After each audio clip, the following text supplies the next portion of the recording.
Selamat malam Ibu Selvi. Selamat malam semuanya, selamat malam adik-adik semuanya. Terima kasih untuk kedatangannya di webinar saya malam hari ini. Saya perkenalkan dulu, nama saya Dr. Selvi Lukman dari Binus University. Apakah kita bisa mulai, Bu Citsa, Bu Loren? Boleh, boleh Bu. Silahkan untuk langsung share materinya saja. Terima Ya, kasih. oke, saya izin share materinya ya.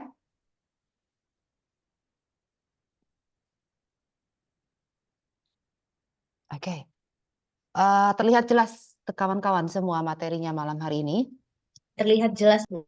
Oke, kita mulai ya webinar kita malam hari ini. Judulnya Welcoming the World of Artificial Intelligence. Perkenalan dulu, nama saya Dr. Insinyur Selvi Lukman, STMT IPM. Saya mengajar di Computer Science di Binus Bandung. Dan saya berterima kasih untuk kesempatan untuk mengisi webinar malam hari ini. Kita mulai aja langsung pembelajarannya.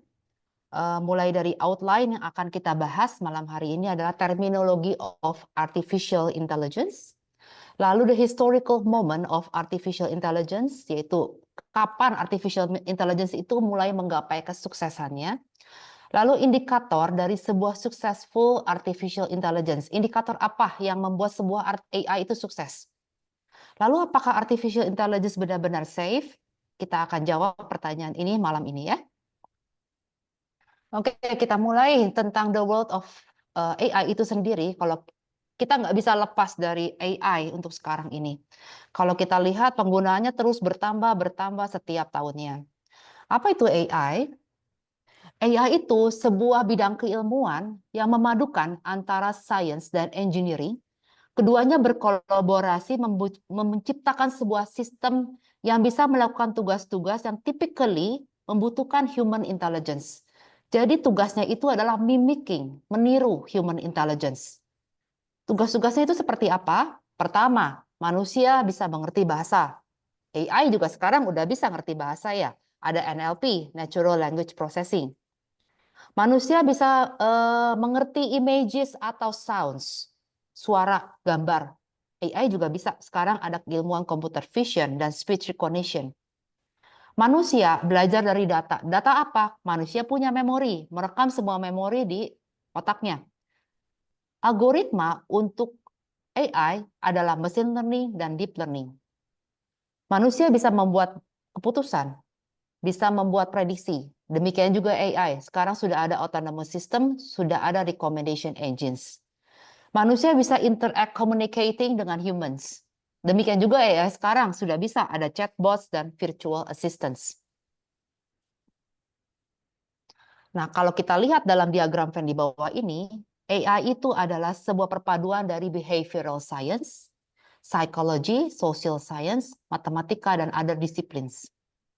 AI itu sendiri kita lihat di diagram Venn yang paling besar itu adalah kemampuan komputer untuk menyelesaikan tugas-tugas yang sulit berdasarkan pengalaman dan observasi. Subsetnya adalah machine learning, lebih kecil daripada AI. Machine learning adalah sebuah model adaptif di mana di sini machine learning adalah improving performance dari sebuah tugas yang diberikan berdasarkan pengalaman. Subset yang lebih kecil lagi adalah the most powerful one, adalah deep learning. Kenapa di sini dikatakan the most powerful one? Karena dia meniru algoritma jaringan syaraf manusia. Di mana kita tahu jaringan syaraf manusia itu punya banyak neuron. Dan neural network itu melatih neuron-neuron tersebut dalam sebuah multiple specialized layers untuk encoding structural information. Dan dalam diagram Venn ini, ketiga bidang ini beririsan dengan keilmuan statistik dan data science. Mari kita bahas sekarang satu-satu ya teman-teman ya. Pertama AI, tadi AI sudah saya katakan adalah capability dari sebuah sistem komputer untuk performing text yang membutuhkan human intelligence. Seperti learning, manusia bisa belajar. Reasoning, artinya reasoning itu kalau melakukan sesuatu dia ada alasan. Manusia can do that. Lalu bisa problem solving, menyelesaikan permasalahan, dan bisa juga decision making, membuat keputusan.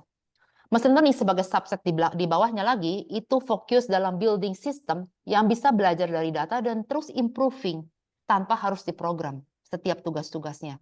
Jadi dalam machine learning itu, dia akan belajar dari pattern, dari sebuah pola data untuk membuat prediksi dan decision. Kalau kita lihat di sini ada 3 buah types of machine learning, yaitu ada supervised learning, unsupervised learning, dan reinforcement learning. Bedanya kalau supervised learning, datanya itu nggak punya label. Ya, misalnya kita punya data, kita spread di ruang 2 dimensi X dan Y, supervised learning. Lalu ada unsupervised learning, gitu ya. Lalu dan berikutnya ada reinforcement learning. Reinforcement learning lebih tricky daripada supervised learning dan unsupervised learning. Karena reinforcement learning itu punya algoritma seperti kita melatih anak kecil atau binatang. Misalnya kita kasih kalau dia salah kita kasih punishment, kalau dia baik kita kasih reward. Itu sama seperti kita melatih anak kecil gitu ya atau binatang peliharaan. Dari situ banyak sekali yang bisa develop. Contohnya adalah game theory. Kalau supervised learning seperti labeling, kita bisa tahu apakah ini data anjing, data kucing, data binatang apa, udah ada labelnya. Ya, tinggal dilatih di situ di machine learning-nya. Dan satu lagi yang tadi saya katakan, deep learning, the most powerful one, adalah sebuah subset dari machine learning yang mempergunakan ANN, Artificial Neural Network. Dengan layernya yang banyak, kalau kita lihat di gambar di bawah ini, layernya banyak. Karena makin banyak layer, maka performansi accuracy-nya makin tinggi. Nah, deep learning ini sangat rakus data, dia perlu sekali large amounts of data dan pattern yang kompleks. Dan kalau kita lihat analognya dengan struktur manusia, di sini ada input. Dalam struktur jaringan syaraf manusia, dendrit ini bertugas menangkap input informasi yang nantinya diolah di dalam neuron. Dalam algoritma, neuron ini yang berwarna oranye ini. Nanti keluarannya dikirimkan melalui ujung akson ke neuron yang lain sampai akhir menghasilkan output. Lebih mudahnya kalau dalam deep learning kita lihat di sini ada input misalnya kita nggak tahu ini mobil atau bukan mobil, kita latih ini dalam algoritma deep learning, akhirnya dapat kita tahu nih ini mobil atau bukan mobil. Deep learning ini sangat powerful karena ternyata deep learning itu bisa lakukan image recognition. Artinya apa? Dia bisa identify objek di foto. Ya, ini penting sekali untuk sekarang itu development dalam immigration, dalam traffic gitu ya, ini penting sekali image recognition. Lalu speech recognition, dia bisa transcribe spoken language, NLP, bisa untuk chatbots dan translation, self-driving cars dipergunakan untuk interpreting video dan sensor input. Yang saya tampilkan di sini hanyalah algoritma yang sederhana saja. Pada kenyataannya konfigurasinya lebih complicated dari sini. Karena memang deep learning ini sangat ultimate. Lalu ada data mining. Ya. Tadi saya katakan namanya machine learning, AI, deep learning sangat rakus data. Itu karena makin banyak data, maka makin performance-nya akan makin accurate. Nah, data mining ini nggak lepas dari namanya bidang statistik.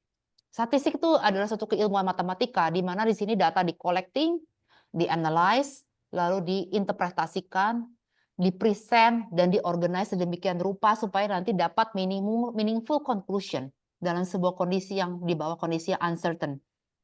Nah, data mining ini nanti gunanya untuk apa? Untuk discovering polanya seperti apa, trennya seperti apa, apakah punya korelasi, datanya punya hubungan nggak satu sama lain. Data ini nanti semuanya itu dipreproses, dibersihin. Maksud dibersihin tuh gini, kalau ada nilai 0 dibuang, kalau ada nilai yang iridian dan yang sama dibuang juga gitu ya.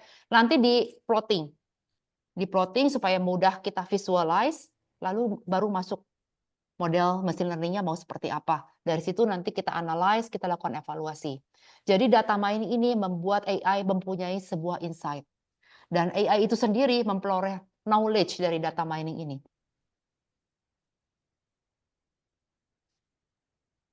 Oke, kita lihat lagi sini, AI ini dipergunakan dalam berbagai macam area. Healthcare, misalnya kita bisa diagnosis disease, misalnya kita bisa tahu apakah pasien ini COVID atau nggak COVID, kena cancer atau nggak kena cancer, itu pakai algoritma klasifikasi.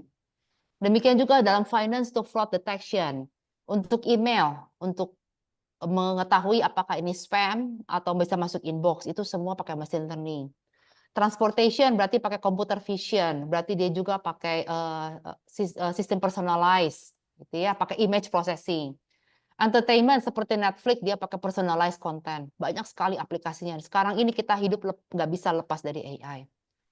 Tetapi kenyataannya ada banyak type daripada AI, ada level-levelnya. Pertama yang disebut narrow AI. Narrow AI itu adalah area kita sekarang. Kita di zaman narrow AI.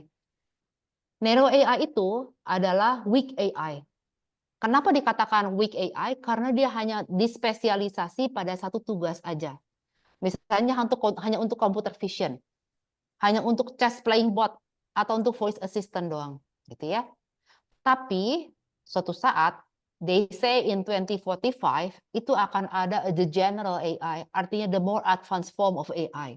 Sekarang belum ada, gitu ya. Sedang menuju ke sana karena general AI ini nantinya bisa performing any intellectual task that human can do.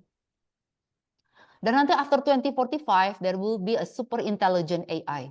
Artinya ini mereka masih katakan ini adalah hypothetical feature, masih hipotetis, tapi this is the time where AI bisa surpasses human intelligence di segala bidang. Ya, pertanyaannya, safe apa enggak? Gitu, kita nggak usah pikir general AI, kita nggak usah pikir super intelligent AI. Narrow AI aja dulu sekarang, weak AI ini. Apakah cukup aman? Kita jawab dulu ya, sama-sama. Mulai dari the historical of AI. Kenapa kok bisa meledak ya sekarang ini? Sebenarnya pernah ada winter AI itu sampai 2 kali.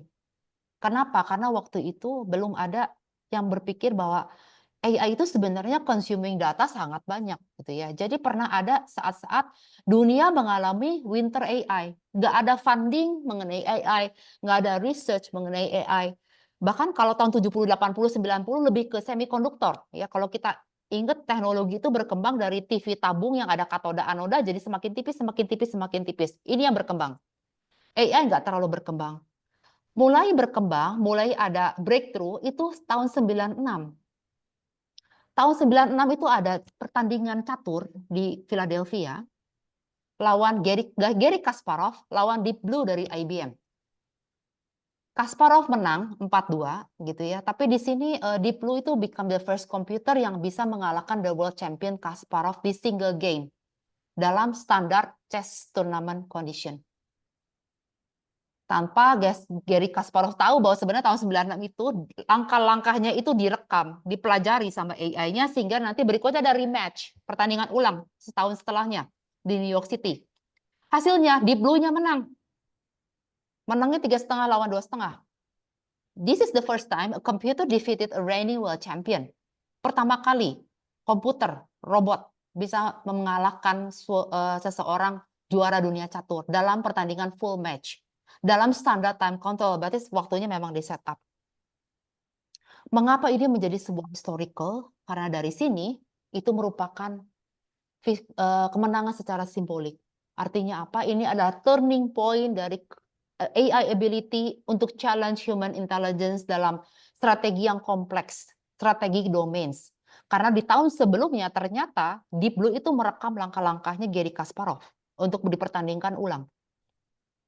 Dan ini menarik public attention karena mulai dari sini ada massive global media coverage dan di sini mulai orang berpikir man versus machine showdown itu bisa dilakukan. Ada pengembangan lainnya, computing power. Deep Blue akhirnya bisa mengevaluasi 200 million position per second. Showing brute force computing. Brute force itu akhirnya dia mencari jalan terbanyak sebagai legitimate strategi in chess. Reaksi Kasparov saat itu sampai sekarang Kasparov accused IBM cheating. Ada human intervention di situ. Ya, especially dia bilang gini, Deep Blue itu play a move yang dia pikir itu terlalu kreatif untuk mesin. IBM tentu saja deny the claim, tapi kontroversinya masih sampai sekarang. Broader impact-nya seperti apa? Mulai ada further AI research, mulai public interest terhadap AI, mulai muncul debat-debat antara bagaimana keterbatasan human, bagaimana keterbatasan AI, pinternya sampai sejauh mana. Dan ini merupakan sebuah precursor untuk later advancement untuk machine learning dan neural network. Seperti nanti mulai ada like AlphaGo, GPT-4 adalah chatbot yang pertama, gitu ya. Mulai di situ mulai meletup itu ketertarikan masyarakat sosial untuk belajar mengenai AI.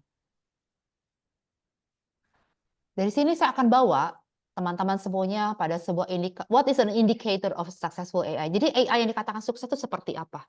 Dalam skala full scale, AI yang sukses, dia punya 4 faktor. Dia punya kemampuan verbal comprehension index. Di sini adalah kemampuan kosakata, similarities, vocabulary information, termasuk di dalamnya comprehension. Lalu dia punya kemampuan perceptual reasoning index. Artinya apa di sini? Ada kemampuan designing block, bisa menyelesaikan matriks, bisa visual puzzles, menyelesaikan puzzle, bisa tahu bobot gambar, bisa tahu menyelesaikan gambar. Berikutnya punya lagi kemampuan working memory index. Di sini bisa melakukan digit span arithmetic. Artinya bisa melakukan penjumlahan, pengurangan, pembagian, perkalian yang sederhana, lalu bisa mengurutkan bilangan. Berikutnya ada processing speed index. Artinya apa? Bisa lakukan symbol search coding atau bisa lakukan cancellation dari satu simbol ke coding yang lain, simbol-simbol yang lain. Kita bahas satu-satu faktor-faktor ini. Melatih robot, melatih sebuah sistem AI itu sama seperti melatih anak kecil yang polos belum bisa apa-apa. Pertama yang dilatih adalah verbal comprehension index. Saat anak kecil itu biasanya kalau mau dilatih verbal comprehension-nya, dia dikasih 2 kata, dengan kata itu punya common objects atau konsep yang hampir sama, dan mereka harus describe bagaimana kesamaannya di mana. Contohnya, milk sama water, sama-sama cairan, dipadu-padankan. Frown itu sama dengan smile, dipadu-padankan. Space dipadu-padankan dengan time. Lalu berikutnya dia punya kemampuan PRI. PRI itu adalah beralasan dari sebuah konsep perceptual. Artinya apa? Dia bisa mikir, dia bisa tahu alasannya dengan menggunakan gambar atau visual information. Artinya apa? Dia bisa melihat apa yang ditanyakan, dia bisa mengerti, dia bisa respon, organize information dalam kepalanya melalui gambar-gambar. Selain itu, dia juga bisa memanipulasi abstrak dengan menggunakan visual thought, bisa melakukan reasoning dengan rules, melakukan generalisasi dan logical thinking. Kalau kita lihat gambar di sini, misalkan ini ada anak kecil atau kita melatih robot yang dihadapkan pada sebuah matriks yang nggak komplit. Ya, kita lihat di sini ada gambar bunga dipadankan sama yang kecil. Nanti dikasih lagi gambar bunga yang sama. Oh, ini jawabannya. Ya. Berikutnya adalah working memory index. Seorang anak kecil atau kita sistem robot itu solving an orally presented arithmetic problems. Bisa penjumlahan sederhana kalau masih kecil, pengurangan, perkalian, atau pembagian. Tapi dikasih time limit. Dikasihnya 2 macam, ada gambar dan tidak ada gambar. Kalau dikasih gambar, nanti dia ditanya, how many nuts will be left if each squirrel eats one? Dia bisa jawab ada gambar. Tapi kalau nggak ada gambar, dia bisa imagine kalau if I cut an apple in half, apel dipotong setengah, kira-kira saya dapat berapa pieces. Gitu ya. Salah satu latihannya lagi adalah digit span forward. Artinya apa? Anak kecil itu harus bisa repeating number in the same order. Seperti yang dikasih tahu sama examinernya. Lalu mengurutkan bilangan dari 1 sampai 10 maju ke depan atau 10 sampai 1 lagi mundur ke belakang. Namanya backward length ranges. Berikutnya ada processing speed index atau coding. Di sini kalau kita lihat ada anak kecil tuh, kalau kita lihat dede bayi suka main seperti ini, rectangle masukin ke kotak rectangle itu dia lagi belajar simple geometric shape or number. Dia tahu kalau ini bisa di cancel ke yang ini gitu ya. Dia bisa mencocokkan. Itu namanya belajar coding awal. Dia rekam ini di memori, kecepatan dia dalam mencocokkan geometri dan C menunjukkan betapa cepatnya otak manusia memiliki processing speed index. Nah, 4 faktor ini ada nilainya. Ada nilainya. Dan kalau dinilai sama seperti kalau kita mau building a robot or a system, kita lihat di sini kira-kira IQ-nya berapa? Berapa dapat verbal comprehension? Berapa dapat visual spatial? Bisa nggak fluid reasoning? Berapa lama working memory-nya? Berapa banyak processing speed-nya? Dapatlah kita tes IQ. Lalu ada general ability index pula di situ. Dan ini memicu manusia membuat robot yang dikatakan the world's smartest robot. Oke, we meet Ameka here. Yang dikatakan robot paling pinter. Tapi ingat, ada bedanya manusia sama robot. Nggak punya kesadaran robot. Nggak punya emosi. Ini yang kita waspadai nanti suatu saat muncul di general AI. muncul di super intelligent AI. Because kalau misalnya nanti suatu saat mereka punya emotion, mereka punya consciousness, nggak bisa dipungkiri. Maybe they can surpass human being someday. We have to anticipate that. Ya, kalau robot bisa demikian pintar, kita manusia lebih pintar lagi karena dia belajar dari data kita. So, what should we do? Pertanyaannya, apakah AI safe nggak sih? Saya katakan AI nggak sepenuhnya safe. Karena apa? Banyak sekali resiko-resiko. Resikonya itu adalah bias, salah satunya bias. Lalu privacy concern, potential misuse juga ada kalau kita memakai AI. Oleh karena itu beberapa platform application memprioritaskan etika dan security. Karena apa? The overall safety of AI yang safe itu sangat bergantung pada aplikasi dan precaution taken by the user. Resiko-resikonya apa? Pertama ada bias dan fairness. AI system bisa ada bias karena mereka di-training dari data. Kalau datanya salah, outcome-nya juga salah. Ini bahaya sekali kalau masuk ke ranah hukum atau pinjam meminjam barang gitu ya. Itu bisa salah. Salah kalau datanya salah ya outcome-nya salah. Kalau masuk ke law enforcement bisa salah nuduh orang gitu ya. Ini harus diantisipasi. Lalu privacy concern karena AI itu kan perlu banget processing large amounts of personal data. Jadi privacy issues ini harus benar-benar dipikirkan supaya bisa dihandle secara proper. Kalau misalnya kita nonton Netflix ya, kita nonton rundown-nya dulu aja. Metadata kita udah di AI, udah direkam sama AI-nya itu sendiri, makanya dia suka maybe you like this, dia akan tawar-tawarin movie yang serupa gitu ya. Lalu demikian juga dengan Spotify, ya metadata kita direkam, dia akan tawarkan musik-musik yang kita suka. Demikian juga YouTube seperti itu, gitu ya. Metadata kita tuh direkam, oleh karena itu dikatakan privacy concern itu harus dihandle properly. Lalu apalagi dengan adanya AI bisa ada malicious purposes such as creating deepfake, berita bohong, automatic cyber attack. Salah satunya yang kemarin ini terkenal ada seorang wanita tertipu sama Brad Pitt yang fake. Tapi begitu seperti original sampai dia tertipu ribuan dolar. Gitu ya. So AI can be exploited for malicious purpose ternyata. Karena apa? Dia nggak transparan. Ya. Many AI system beroperasi sebagai black boxes. Black boxes berarti dia rekam data saja, belajar dari data. Jadi susah untuk dimengerti decision-nya seperti apa. Kalau seperti saya orang fisika, sebelum saya masuk ke black boxes, saya selalu bekerja di white box. Artinya saya selalu perhatikan kira-kira fenomena fisiknya seperti apa. Jangan sampai misalnya kalau saya kasih kerana saya orang fisika ya. Saya di fenomena fisik saya lihat ada temperatur, saya lihat ada humidity, tapi ternyata black box-nya suara. Ini ada perbedaan di situ. Gitu ya. Jadi harus kalau kita orang researcher mungkin ilmuwan tahu bagaimana operate menggabungkan antara black box dan white box. Tapi kalau ya itu benar-benar black box. Sesuai data saja dia bekerja.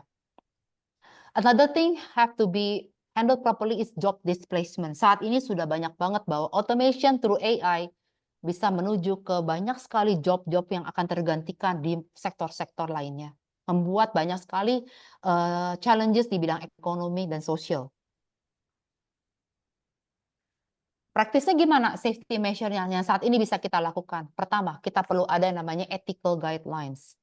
Ethical guidelines-nya seperti apa? Organisasinya harus bisa develop dan membuat sebuah etika-etika yang bisa guiding responsible use. Lalu harus ada audit yang secara reguler dilakukan. Conducting regular audit of system bisa mengidentifikasi dan memitigasi bias karena data dan harus berkolaborasi dengan standar etika yang tadi saya katakan. Lalu berikutnya data protection. Dengan dalam data protection, kita harus implementing yang dinamakan robust security, such as double encryption. Punya manajemen terhadap akses kontrol. Untuk apa? Itu untuk menjaga sensitive information, untuk menjaga data kita. Oke, dari sini saya akhiri webinar malam hari ini. Saya terbuka untuk setiap pertanyaan dan kritik. Silahkan saya kembalikan ke Ibu Citsa. Oke, terima kasih Bu atas materinya. Untuk teman-teman yang ingin bertanya, bisa langsung ada yang mau bertanya langsung diketikkan di kolom chat Bisa juga nanya langsung biar lebih enak nanyanya. Silahkan teman-teman.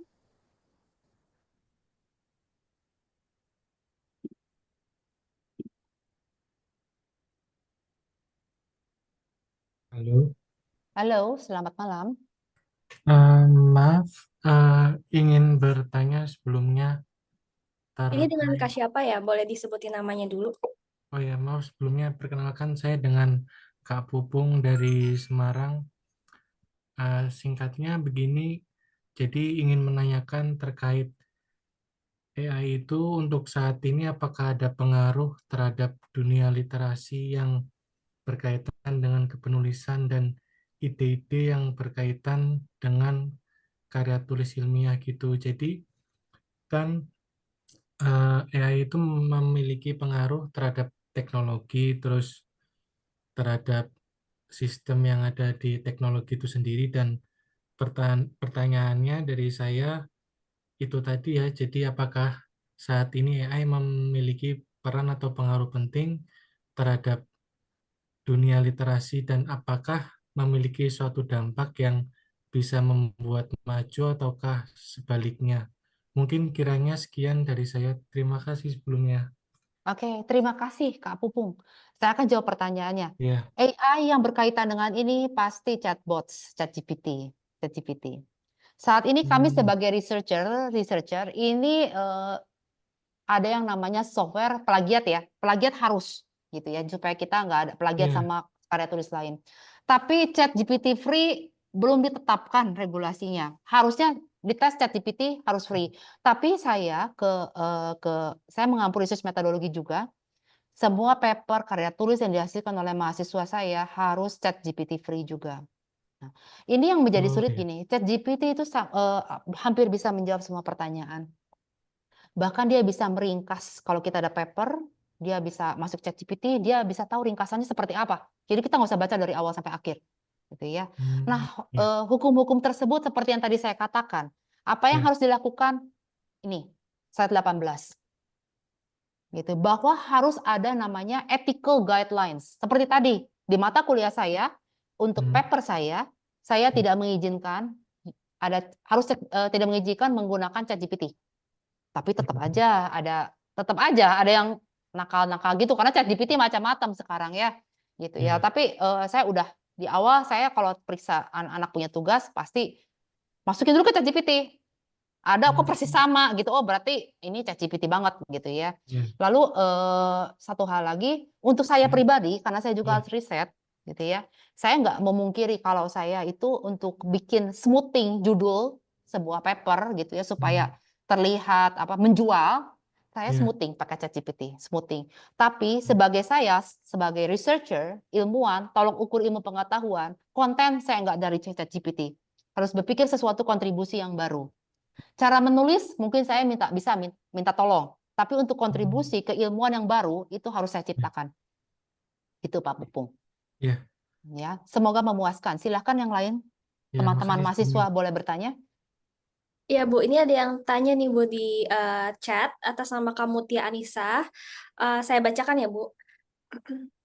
Mengingat banyak resiko dan pro kontra mengenai AI, apakah kedepannya diperlukan regulasi ataupun pedoman untuk mengimplementasikan AI? Pedoman atau regulasinya seperti apa? Oke. Mungkin mirip-mirip yang tadi, Bu. Iya, ini mirip sama yang tadi. Kalau ini untuk anak-anak, misalnya anak-anak di kafe ya, mereka kan kreatif. Saya kasih kasih contoh karena mereka kan bekerja karena mereka punya karya dan karyanya itu sesuatu yang baru. Caranya gimana sih? Karena kayak Ghibli aja udah lama-lama ditiru gitu, tau nggak? Padahal penciptanya gimana nih? Baru juga saya bikin udah ditiru sana sini gitu ya. Kalau saya sih ngomong secara gitu, karena nggak lama lagi karya tulis kamu pasti ditiru orang. Kalau kamu mau jual, jual di awal, take money di awal, gitu ya. Karena kesananya untuk menjamin keamanan karya tulismu itu tidak 100%. Banyak benar, kita perlu yang namanya undang-undang yang melindungi karya tulis kita, gitu ya. Perlu sekali. Lalu kita juga perlu yang namanya ethical guidelines ada. gitu ya. Oleh karena itu perlu sekali pemerintah itu membuat sebuah entah departemen yang baru khusus menangani masalah berapa banyak AI ini bisa bisa dihandle gitu dari berbagai bidang gitu ya.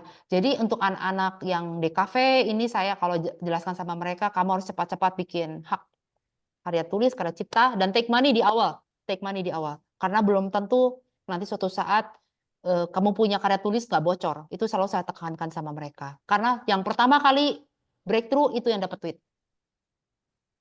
Karena nggak sulit sekali membendung yang dinamakan keterbaruan di AI, membentuk cyber attack di AI karena makin canggih sistem, makin canggih juga yang ngebobol gitu loh Bu. Ya teman-teman ya. Terima kasih, silakan lagi ada pertanyaan lain. Ada lagi, Bu. Nah, ini selanjutnya dari Kak Ferni Virani.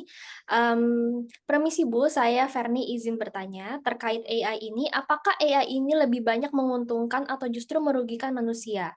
Mengingat akhir-akhir ini ada kasus seperti kasus penggunaan AI untuk menciptakan animasi Gilby dan lainnya. Nah, ini bisa lanjut dari yang tadi, Bu. Iya. Pertama-tama saya katakan dulu, membantu kan, selama ini kita terbantu banget kan, hidup jadi lebih mudah karena AI. Tapi yang kalau menurut saya yang harus kita waspadai adalah data pribadi kita. Berapa lama AI itu akan consuming metadata kita, itu harus kita perhatikan. Itu sepertinya kita nowhere to run, nowhere to run.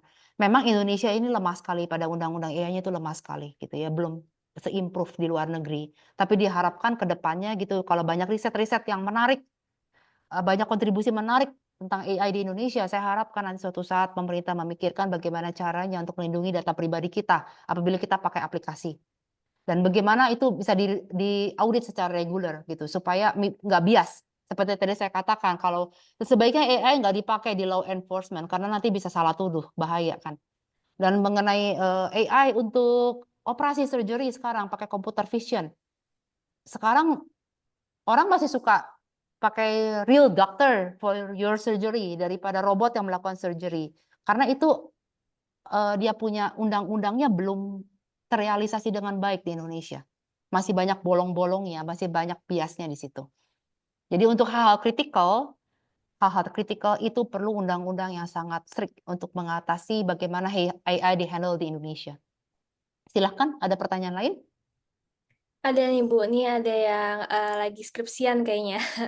Ini ada yang bertanya kayak, Bu, saya dari Kak Yusuf. Bu, saya sedang menyusun skripsi, lalu banyak menggunakan AI, apalagi hal-hal seperti minta inti dari buku atau jurnal yang dibaca, atau memparaphrase kalimat yang lagi buntu, apakah itu sah atau bagaimana ya, Bu? Gitu. Silakan. Oke. Kalau Pak Yusuf ya, Kak Yusuf ya, saya bilangnya Kak Yusuf. Kalau misalnya untuk parafrase, sejauh proses parafrasenya belajar sendiri gitu ya, nggak langsung telan bulat-bulat, cek lagi benar nggak sih grammar parafrasenya, you can do it gitu ya. Terus tanya juga sama dosennya. Kalau di kelas saya kan saya larang chat GPT gitu ya. Saya larang bikin paper pakai chat GPT karena kalau Pak Yusuf mungkin dosennya punya consideration lain gitu ya. Oh, kamu boleh pakai chat GPT tapi kamu parafrasein semua. Nah, ini harus dibicarakan gitu. Boleh sebenarnya, boleh. Tapi karena nanti yang terpenting di ujungnya nanti harus plagiat free. Gitu ya, nggak ada plagiat di situ. Kita mesti pakai Turnitin, mesti cek plagiatnya sejauh mana. Tapi kalau untuk membantu skripsi, so far you can do it under consideration sama dosen. Tanya sama dosennya. Boleh nggak saya chat GPT-in, tapi nanti saya parafrasein lagi sendiri. Gitu ya. Mesti dibicarakan hal seperti ini. Karena mungkin dosennya punya ethical guideline sendiri untuk karya tulisnya. Oke, silahkan. Ada pertanyaan lain? Oke, mungkin ini ada pertanyaan bagus, Bu, dari KFSX Lampung, namanya itu. Oke, bagaimana dampak dari kemajuan kecerdasan buatan terhadap etika dan keputusan manusia dalam kehidupan sehari-hari? Dan apakah kita siap menerima konsekuensi dari ketergantungan yang semakin meningkat pada teknologi ini? Ini pertanyaan tricky. Kita pakai HP ya, nggak bisa nggak pakai HP. HP kan AI semua sekarang ya, gitu ya. Jadi untuk pertanyaan ini saya menjawabnya, kalau saya pribadi, saya nggak bisa lepas dari AI, nggak bisa. Membantu saya banget gitu ya. Hampir semua sekarang, hampir semua faktor itu tersentuh sama AI. Kalau misalnya menjawab pertanyaan kakak tadi, sulit sekali untuk kita lepas dari AI dalam kehidupan sehari-hari. Oleh karena itu kita mesti ada yang namanya kontrol. Akses kontrolnya itu mesti dari kita itu sendiri. Terutama kalau menyangkut masalah banking, finance, itu harus double encryption. Artinya apa? Semua kita our sensitive information, kita sendiri yang harus punya akses kontrolnya. Ya, kita sendiri yang punya keputusannya. Harus bagaimana? Sama seperti tadi saya develop robot. Mau segimana pinter robotnya? Itu mau seberapa pinter? Kita mau dia stop pinter sampai di situ, ya udah dia sampai situ. Jangan disuntikin data apa-apa lagi. Tapi kalau kita pengen dia punya lebih banyak reasoning, bisa punya consciousness ini, bisa punya consciousness itu, ya suntik aja terus. Sesuai kebutuhan kita aja terus. If not, just stop that way. Ada pertanyaan lagi? Silahkan. Banyak Bu, kebetulan. Menarik rupanya ya. Jadi penasaran kayaknya. Oke, ini dari Kak Al Ayub. Iya, bertanya, apakah AI memiliki pengaruh dalam situasi politik di dunia ini? Kalau iya, sebenarnya apa pengaruhnya? Oke. Yang negatif aja ya. Kalau yang negatif kan orang lebih tertarik ya. Bikin hoax pakai AI. Itu udah paling rame udah gitu ya. Menjatuhkan lawan dengan hoax gitu ya. Terus supaya program-program politiknya nggak jalan, lawan oponennya dijelek-jelekin, disebarin ke media sosial, pakai dummy, pakai apa, pakai apa, pakai apa. Brad Pitt palsu aja bisa menipu gitu, apalagi tentang politik gitu ya. Bikin berita hoax, bikin tokoh AI-nya, bikin avatarnya gitu, seakan-akan dia melakukan tindakan yang buruk. Fitnah itu gampang banget dipakai di AI, itu gampang banget. Kembali lagi akses kontrolnya di kita. Gimana lagi? Silakan. Ini ada lagi dari Kak Pramodana. Nah, bagaimana jika AI itu digunakan untuk membantu dalam pekerjaan? Apakah itu menjadi sebuah masalah atau menjadi sebuah solusi? Nah, tergantung, benar-benar tergantung. Karena tadi saya katakan bahwa banyak pekerjaan yang nanti suatu saat digantikan oleh AI. Contohnya pekerjaan rumah tangga, sekarang sudah ada robot itu vacuum cleaner, robotik gitu ya. Bahkan robot jadi pembantu rumah tangga juga udah bisa, dia bisa masak dan lain sebagainya, gitu ya. Berarti itu pekerjaan hilang. Jelas membantu yang punya usaha, karena robot kan nggak sering demo, paling juga kita pikirin maintenance-nya seperti apa gitu ya.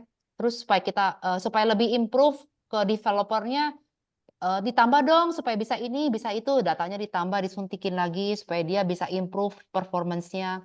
Tapi nggak bisa disangkal bahwa banyak sekali pekerjaan yang hilang. Seperti saya boleh katakan dulu tahu tahun 50-an, sistem kontrol otomatis yang pertama itu adalah conveyor belt. Karena waktu itu orang mesti bikin senjata dan kirim senjata dengan cepat karena baru perang dunia gitu ya.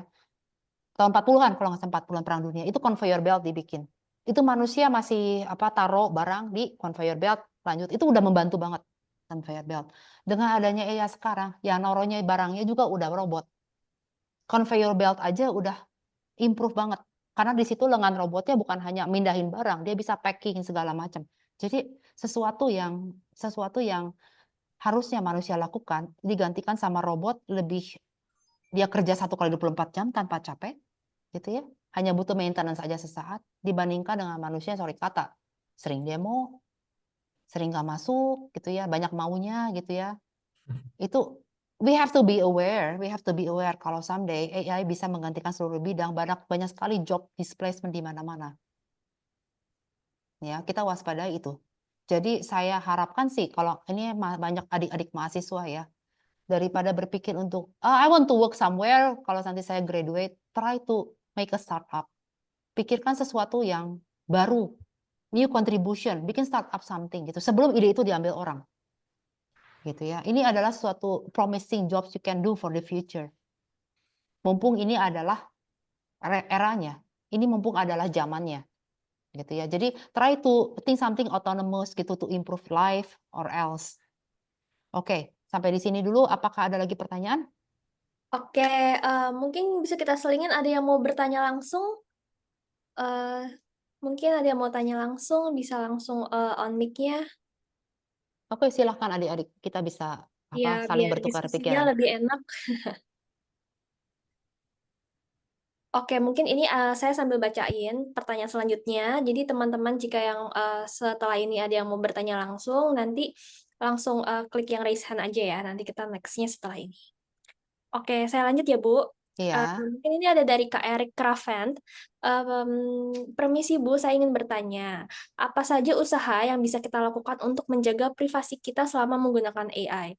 Selain kebijakan dari perusahaan AI untuk mengutamakan prioritas etik dan tanggung jawab perusahaan terhadap privasi pengguna, atau memang harus menyerahkan kepercayaan sepenuhnya terhadap penyedia platform tersebut yang kita gunakan? Oke. Saya kasih contoh yang kecil satu ya. Tahu OTP kan? Hmm. OTP ya, PIN ya.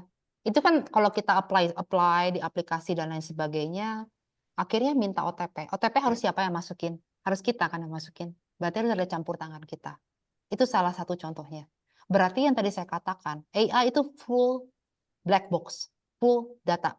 Ambil metadata kita. Perlu yang dinamakan white box. White box itu apa? Nggak sepenuhnya data. Ada fisisnya di situ. Ada kita yang masukin OTP di situ. Itu harus kita waspadai. Jadi kemana-mana sekarang kalau misalnya OTP itu diminta. Karena OTP itu yang masukin kita manual untuk make sure this is us. Google aja seperti itu sekarang. Itu salah satu contoh kecilnya. Lalu kalau misalnya kita building robot ya, building robot. Misalnya taruh kata ada situasi yang chaos gitu ya, chaotic. Robot itu harus apa? Kita harus punya emergency redundant system. Ada satu tombol yang bisa kita pencet, semua sistem off. Gitu. Perlu adanya redundant system. Kalau belajar sistem otomatis itu diwajibkan. Perlu namanya sistem redundant, sistem redundant. Oke, ada pertanyaan lagi? Silahkan teman-teman. Oke, mungkin ada yang mau bertanya langsung? Malu-malu Bu kayaknya. Ya udah, mungkin saya lanjut bacain lagi ya. Oke, ini dari Kak Yusuf Rahmatullah. Em, Berbicara dengan akses kontrol tentang dampak negatif AI, terutama masalah hoax yang Ibu bilang, saya banyak melihat orang-orang yang sudah lanjut usia yang sering terkena hoax AI. Apakah ada cara menanggulangi hal tersebut? Sebab orang-orang lanjut usia yang saya temui banyak yang tidak dapat membedakannya. Betul, makanya dikatakan orang lanjut usia butuh companion, butuh temen gitu ya. Kita-kita yang muda ya temenin lah, gitu ya, yang lanjut usia untuk bisa mempergunakan AI dengan bijak dan nggak tertipu gitu. Terutama yang orang lanjut usia tertipu uangnya gitu, tertipu uangnya harus hati-hati gitu ya. Tapi lucunya ada AI di dalam AI. Ada AI untuk companionship orang tua gitu ya. Terutama di luar negeri, kalau orang tua hidup sendiri, anaknya kasih robot AI buat temenin setiap hari, gitu ya. Itu di dalam fiturnya ada Bu itu, gitu ya. Untuk AI di dalam AI memitigasi AI itu ada, gitu ya, sebagai robot companionship buat orang tua. Untuk yang di Indonesia, di mana AI-nya masih begini-begini aja, ditemanilah gitu orang tuanya, gitu ya, supaya nggak tertipu, gitu ya. Jangan terlalu percaya atas segala sesuatunya, gitu ya. Banyak sekali hoax-hoax sekarang beredar. Salah klik aja bisa duit di bank bisa terkuras. Itu kita harus hati-hati, ya. So, silakan ada lagi yang mau bertanya? Oke, ini dari Kak Jelis. Beliau izin bertanya Bu, bagaimana kecerdasan buatan AI akan merubah masa depan teknologi? Oke. Tadi yang saya katakan, seperti suatu saat seperti apa AI itu? Gitu ya, seperti apa yang harus kita waspadai kalau misalnya manusia AI harusnya mestinya AI manusia lebih pintar dari AI. Mestinya gitu ya. Kalau manusia lebih pintar berarti dia bisa injek algoritma, dia bisa injek data, dia bisa punya injek sistem jauh lebih sophisticated gitu ya. Yang harus diwaspadai di masa depan adalah AI yang punya consciousness. Kalau misalnya nanti suatu saat punya consciousness, we have to be aware. Kalau suatu saat dia bisa surpass human intelligence, bisa lebih pintar dari manusia. Sekarang aja ChatGPT tahu semua ya, kayak hampir dia kalau kita tanya dia akan ambil dari segala macam sumber. Bahkan kita harus hati-hati, dokter aja sekarang pakai ChatGPT gitu ya. Jadi mudah sekali gitu ya, lulus sekolah dokter kalau ada pasien tinggal klik-klik, oh pasiennya ini, kok kamu sakit ini obatnya ini. Oh come on gitu ya. Ini zaman ini sudah cukup mengerikan menurut saya gitu ya. Jadi yang harus dipastikan, harus diwaspadai jangan sampai robot itu punya consciousness lebih daripada manusia, gitu ya. Karena kalau misalnya satu saat dia punya consciousness lebih manusia daripada manusia, manusia hilang dari muka bumi. Nggak ada lagi manusia gitu ya, hanya robot aja udah. Yang selama ini kita lihat di film-film mungkin saja terjadi. Oke, silakan ada pertanyaan lain. Oh ini ada Kak Andi Detia. Silakan Kak.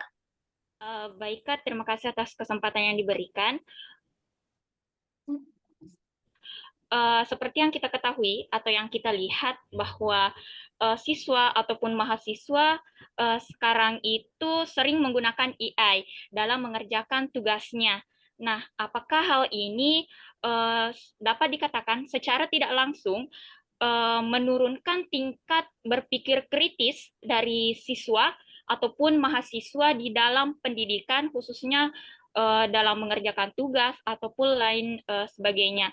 Dan jika iya, bagaimana solusi atau cara mengatasi agar siswa atau mahasiswa tidak ketergantungan dalam mengerjakan tugasnya menggunakan AI. Mungkin itu saja. Terima kasih, Bu.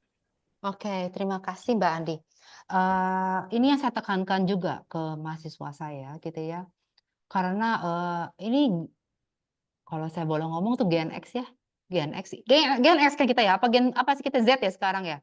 Ya, Gen Z. Gen Z ya. Banyak maunya, pengennya gampang gitu ya. Mahasiswa saya juga kayak gitu ya. Nah, kalau saya pribadi, tentu saya nggak bisa cek di rumah tuh dia ngerjain tugas seperti apa. Apakah kalau saya kasih soal-soal matematika, fisika dan sebagainya, mereka pakai Wolfram calculator, saya nggak bisa tahu, gitu ya. Tapi kalau saya pribadi nih ya, daripada nyuruh mereka jangan nyontek gitu ya, jangan pakai ChatGPT. Nanti begitu ujian, silakan bawa cheat sheet. Boleh bawa cheat sheet, saya kasih cheat sheet. Boleh bawa. A4 lagi. Gede kan A4 ya. Tulis tangan. Itu salah satu cara saya mengantisipasi bahwa mungkin mereka nulis segala macam, rumus ditulis, ditulis segala, karena takut keluar. Karena saat kalau di BINUS itu pasti wifi terus gadget semua disita. Tapi dengan cara itu mereka mau nggak mau ya belajar. Mereka menulis pakai tulis tangan dan tulisan tangannya itu juga saya kasih skor. Bernilai segini poin gitu ya. Cheat-sheetnya dikumpulin, saya bisa lihat. Gitu ya, lulusan BINUS kayaknya tahu deh kayak gini nih, ini pasti kayak gini gitu ya. Terus atau enggak cheat sheet ya, tulisannya nggak boleh hitam, ngeprint kalau nanti hitam. Harus biru, tulis tangan. Merah boleh, kuning boleh, hijau boleh, tapi nggak hitam. Kalau nggak nanti dia ngeprint. Gitu. Jadi hal-hal kayak gitu kita sebagai pendidik ya harus mikir gitu, mikir keras. Gimana caranya supaya lulusan kita ini nanti berhasil. Gitu ya. Bukan hanya di bidang studi, nanti di bidang masa depan, karena nanti kalau suatu saat kerja ya udah mereka pasti pakai teknologi, itu nggak bisa dipungkiri, pakai teknologi. Tapi sebenarnya konsep-konsep dasar itu dasar-dasar foundation itu saya tetapkan harus benar dulu gitu di awal. Itu taktik saya, Bu. Oke, terima kasih. Ada lagi kah yang hendak bertanya? Oke, oke ini Bu ada yang di chat.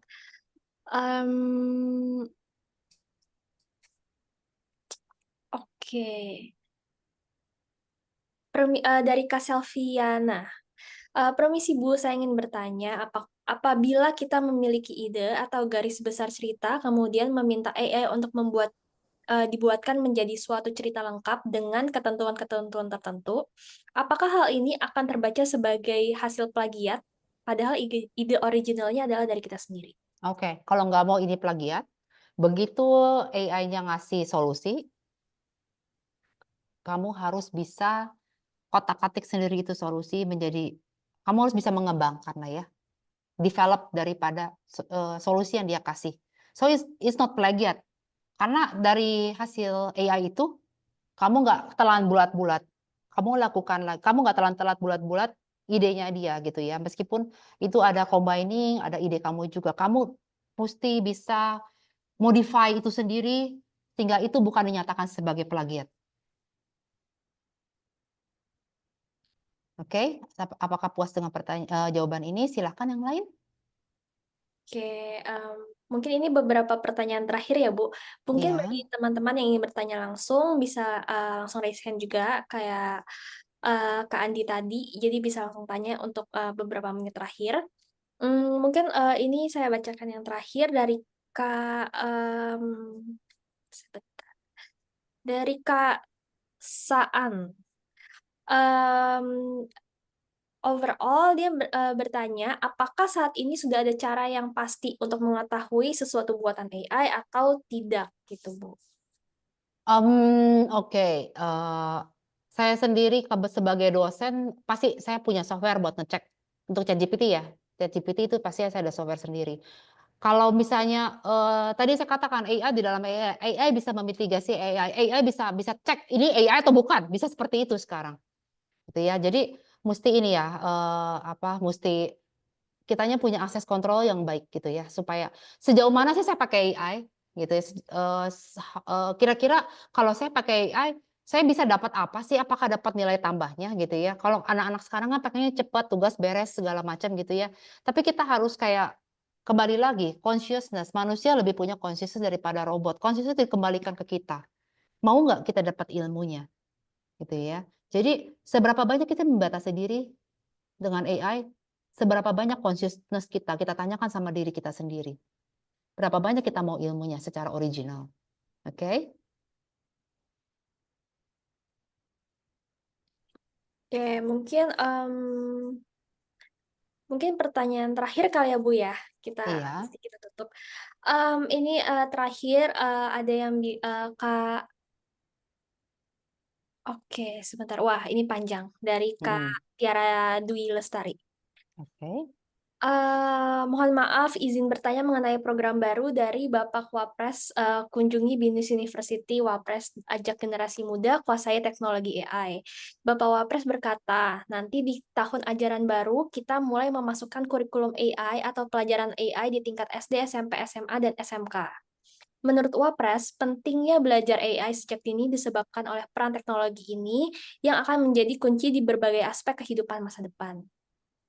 Pertanyaannya, bagaimana menurut Ibu? Apakah baik untuk generasi muda yang masih sekolah diajarkan penggunaan AI? Apakah itu justru akan membuat generasi muda semakin lemah untuk berpikir karena menggunakan AI? Nah, kalau menurut saya nih ya, anak kecil nih, saya cerita anak kecil, kalau mau belajar AI, start dari mereka belajar coding coding. Coding itu sebenarnya kayak kalkulator kan, kayak kalkulator, cuman pakai kalimat yang lebih kompleks. Misalnya kayak MATLAB aja 1+1 mesti ada perintah apa dulu gitu ya, ada prompt yang mesti belajar bikin prompt dulu aja gitu ya. Terus belajar untuk memetakan flowchart. Dari sini nextnya mesti gini, dari next gini mesti gini, begini, begini. Kemampuan itu dulu ya jangan dimiliki anak-anak kita. Berpikir secara analitis itu dididik dari kecil. Kalau dia bisa berpikir analitis, bisa berpikir apa yang harus diselesaikan duluan, dia bisa bikin flowchart. Dari bisa bikin flowchart, dia bisa ngoding. Itu dulu aja. Ya, nanti yang harus dilatih juga dari anak-anak tuh sebenarnya bukan langsung ke AI-nya. Selain berpikir kritis adalah curiosity. Penting sekali untuk anak-anak itu ingin tahu gitu, ingin tahu sesuatu. Karena kadang-kadang ya anak-anak sekarang nggak kepengen tahu karena kepengennya gampang. Karena sudah ada AI-nya gitu ya. Ini harus ditekankan oleh Kementerian Pendidikan gitu ya, bagaimana melatih anak-anak kecil sekarang ini supaya mereka itu lebih kritis dan mampu berpikir analitis. Jadi bukan hanya didominasi oleh anak berpikir analitis tuh hanya diprakarsai oleh anak-anak S3 dan lain sebagainya. Dari kecil terus dilatih. Gitu anak-anak tuh seperti ini. Oke, silakan lagi. Mungkin ada yang mau bertanya langsung, satu pertanyaan terakhir sebelum kita tutup.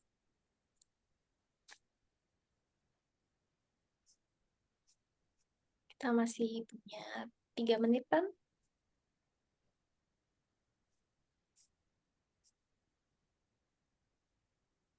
Oke, kalau gitu mungkin kita tutup saja ya Bu ya untuk kelas malam ini. Mengingat sudah mau jam 8 juga.